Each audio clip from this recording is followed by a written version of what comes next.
ಇನ್ನು ಮುಂದೆ ನಿಮ್ಮ ನೆಚ್ಚಿನ ಧಾರಾವಾಹಿಗಳ ಫುಲ್ ಎಪಿಸೋಡ್ಗಳು ಸನ್ ನೆಕ್ಸ್ಟ್ ಆಪ್ನಲ್ಲಿ ಮಾತ್ರ. ಅವಳ ಬಗ್ಗೆ ನಾನ್ ತಪ್ಪಾಗಿ ಮಾತಾಡ್ತೀನ?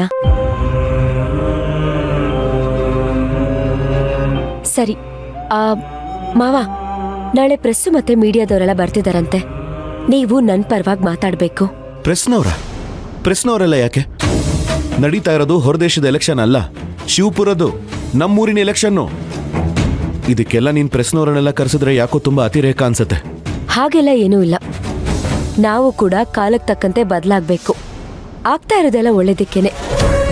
ಅವತ್ತು ನೀವು ಹಬ್ಬದ ದಿನ ನಿಮ್ ತಂಗಿ ಜೊತೆ ಹೋಗಿ ಕುತ್ಕೊಂಡು ಊಟ ಮಾಡಿಲ್ವಾ? ಅದಕ್ಕೆ ಊರ್ ಜನ ಎಲ್ಲ ನೀವ್ ನಿಮ್ ತಂಗಿಗೆ ಸಪೋರ್ಟ್ ಅಂತ ಅವಳಿಗೆ ಓಟ್ ಹಾಕ್ಬಿಟ್ರೆ ಜನಗಳಿಗೊಂದು ಕ್ಲಾರಿಟಿ ಬೇಕಲ್ವಾ? ಅದಕ್ಕೆ ಇದೆಲ್ಲ. ನಾಳೆ ನೀವು ನನ್ ಪರವಾಗಿ ಪ್ರಚಾರ ಮಾಡ್ತಾ ಇದ್ದೀನಿ, ನನ್ ಪರವಾಗಿ ಬೆಂಬಲವಾಗಿ ನಿಂತಿದ್ದೀನಿ ಅಂತ ಹೇಳ್ಬೇಕು ಅಷ್ಟೇ. ಕ್ಷಮಿಸು ಜೊತೆ, ಅದೊಂದು ಮಾತ್ರ ನನ್ನಿಂದ ಸಾಧ್ಯ ಇಲ್ಲ.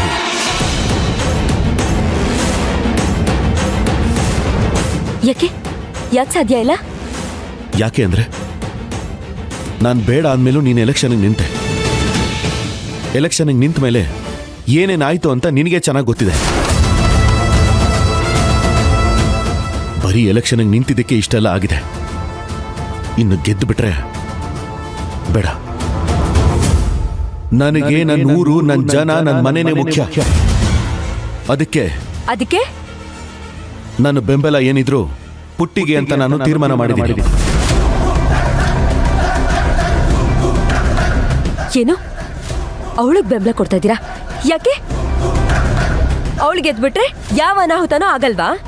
ಜ್ಯೋತಿ, ನಿನಗೆ ನನ್ನ ಮೇಲೆ ಗೌರವ ಇರೋದೇ ಆದ್ರೆ ನನ್ನ ನಿರ್ಧಾರಗಳನ್ನು ನೀನು ಗೌರವಿಸಲೇಬೇಕು. ಹಾಗಿದ್ರೆ ನಿಮ್ಮ ದೃಷ್ಟಿಲಿ ನಾನ್ ಕೆಟ್ಟವಳು, ನಿಮ್ ತಂಗಿ ಒಳ್ಳೆಯವಳು ಅಂತಾನಾ?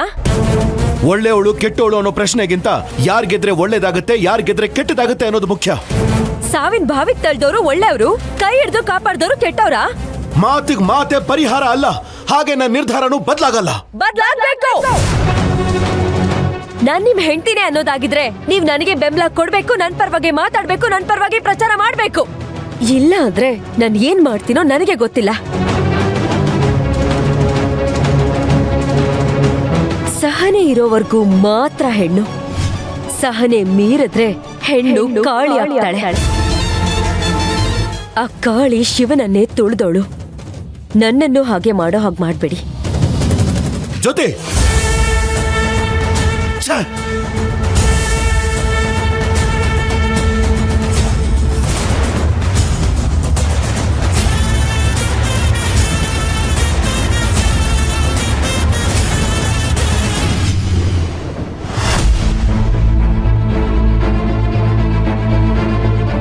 ಅಣ್ಣ, ಹೊರಡ್ತಿದ್ದೀರಾ? ಹೊರಡಿ, ನಾಳೆ ಬೆಳಗ್ಗೆ ಮಾತಾಡೋಣ. ಯಾಕವಾ, ಏನಾಯ್ತು? ಹುಣ್ಮಿ ಚಂದ್ರನಂಗಿದ್ದು ನೀನು ಮಾರಿ ಬ್ಯಾಸಗಿ ಸೂರ್ಯನ ಹಂಗೆ ಸುಡಾಕತೈತಿ. ಎಲ್ಲ ನನ್ನ ಕರ್ಮ, ನನ್ನ ಹಣೆ ಬರಹನೇ ಇಷ್ಟು, ನಾನು ಪಡ್ಕೊಂಡ್ ಬಂದಿರುತ್ತೆ ಇಷ್ಟು. ಯಾಕೇನಾಯ್ತು? ಅವ್ರು ನಂಗೆ ಎಲೆಕ್ಷನ್ ಸಪೋರ್ಟ್ ಮಾಡಲ್ಲ, ಅವ್ರ ತಂಗಿಗೆ ಸಪೋರ್ಟ್ ಮಾಡ್ತಾರಂತೆ. ಸಪೋರ್ಟ್ ಮಾಡ್ತಾರ ಅಂತಲ್ವಾ, ನಿನ್ನ ಗಂಡ ಆಲ್ರೆಡಿ ಅವನ ತಂಗಿಗೆ ಮಾತು ಕೊಟ್ಟಾಗೈತಿ. ಅಣ್ಣ, ಏನ್ ಹೇಳ್ತಿದ್ದೀರಾ?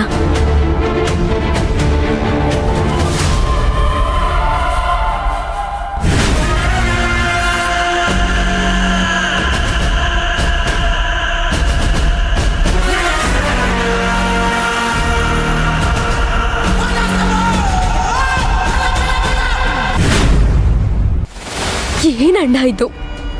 ಪದೇ ನನ್ ಮನ್ಸಿಗೆ, ನನ್ ಬೆನ್ನಿಗೆ ಚುರಿ ಹಾಕ್ತಾನೆ ಇದ್ದಾರೆ. ಇದಕ್ಕೆಲ್ಲ ಅಂತ್ಯನೇ ಇಲ್ವಾ? ಏನ್ ಮಾಡೋದು? ಬರ್ತಾ ಇರೋ ಕೋಪಕ್ಕೆ ಈ ಮನೆಗೆ ಬೆಂಕಿ ಹಚ್ಚಿ ಅದೇ ಬೆಂಕಿಲಿ ಸತಿ ಸಹಗಮನ ಹತ್ರ ಸುಟ್ಟೋಗೋಣ ಅಂತ ಅನಿಸ್ತಾ ಇದೆ. ಜ್ಯೋತಿ, ಯಾಕೆ ಹಿಂಗೆಲ್ಲ ಮಾತಾಡಕತ್ತಿ? ಅವಮಾನದ ಬೆಂಕಿಗಿಂತ ಈ ಮನೆಗೆ ಹಚ್ಚೋ ಬೆಂಕಿ ನನಗೆ ನೋಯಿಸಲ್ಲ ಅಣ್ಣ. ಜ್ಯೋತಿ, ಸುಡೋ ಬೆಂಕಿನ ಪಂಜಾಗಿ ಬದಲಾಯಿಸಿ ಕೈಯಾಗ ಹಿಡ್ಕೊಂಡು ಕಾಡೋ ಕತ್ಲನ್ನು ಸಹ ಮೆಟ್ಟಿ ನಿಲ್ಲೋದ ಶೌರ್ಯದ ಸಂಕೇತ. ನೀನ್ ಧೈರ್ಯ ಕಳ್ಕೊಳಕ್ ಹೋಗ್ಬೇಡ. ನೋಡು, ಕೆಟ್ಟೋರ್ಗೆ ಆರಂಭ ಭಾಳ ಚಲೋ ಇರ್ತೈತಿ, ಅಂತ್ಯ ಕೆಟ್ಟದಾಗಿರ್ತೈತಿ. ಒಳ್ಳೆಯವ್ರಿಗೆ ಆರಂಭ ಕಠಿಣವಾಗಿ ಅಂತ್ಯ ಶುಭವಾಗಿರ್ತೈತಿ. ನಮ್ಮಂಗ ಸತ್ಯದ ಹಾದಿಯಾಗಿ ನಡೆಯೋರಿಗೆ ಪರೀಕ್ಷೆ ಇದ್ದಿದ್ದೆ. ಉದಾಹರಣೆಗೆ ನಮ್ಮ ಸತ್ಯ ಹರಿಶ್ಚಂದ್ರನ ಇಲ್ಲ, ನಾನು ಹೇಳದಷ್ಟು ಮಾಡು,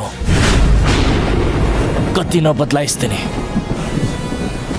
ಏನ್ ಮಾಡ್ಬೇಕಣ್ಣ?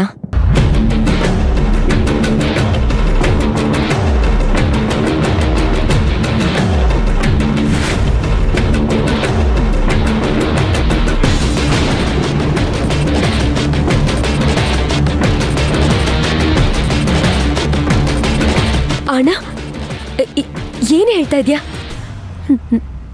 ನಾವಿದನ್ನೆಲ್ಲ ಮಾಡ್ಬೇಕಾ? ಅಲ್ಲ ಅಣ್ಣ, ಸತ್ಯ ಧರ್ಮ ಅಂತೆಲ್ಲ ಹೇಳ್ತಿದ್ದಿದ್ ನೀವೀ ಮಾತು ಹೇಳ್ತಿದ್ದೀರಾ? ಹೌದ್ವಾ, ನಾನು ಈ ಮಾತು ಹೇಳಕತ್ತೀನಿ.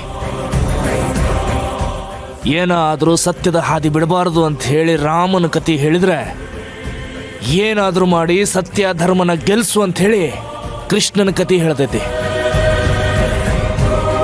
ರಾಮನಾಗಿದ್ದ ನನ್ನನ್ನ ರಾಕ್ಷಸನಾಗಿ ಜಗತ್ತಿಗೆ ಪ್ರದರ್ಶನ ಮಾಡಿದ್ದು ಯಾರು? ನಿಮ್ಮ ಮನೆಯವರಲ್ಲ. ರಾಕ್ಷಸನಾಗಿ ನಿಲ್ಲೋದ್ರಾಗ ತಪ್ಪಿಲ್ಲಲ್ಲ ಜ್ಯೋತಿ, ಹೇಳು, ತಪ್ಪು ಇಲ್ಲಲ್ಲ?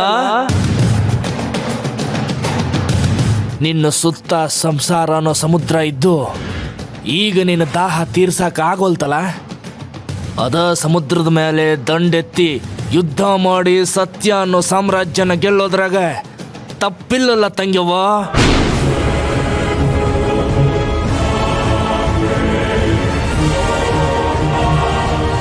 ಹೇಳು, ತಪ್ಪ?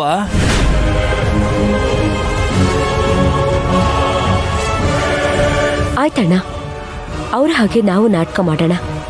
ಆದ್ರೆ ಆ ನಾಟಕ ನಿಜ ಮಾಡೋದ್ ಬೇಡ. ನಾಟಕನ? ಆದ್ರೆ ಇವ್ರು ಹೆಂಗ ಸತ್ಯನ ಸುಳ್ಳು ಮಾಡಿದ್ರು ಹಂಗ. ಸರಿ ಸರಿ, ನಾಳೆ ನಾನು ಹೇಳ್ದಂಗೆ ನೀನು ಮಾಡ್ತಂಗೆವ್ವ. ಸರಿ ಅಣ್ಣ, ಬರ್ತೀನಿ.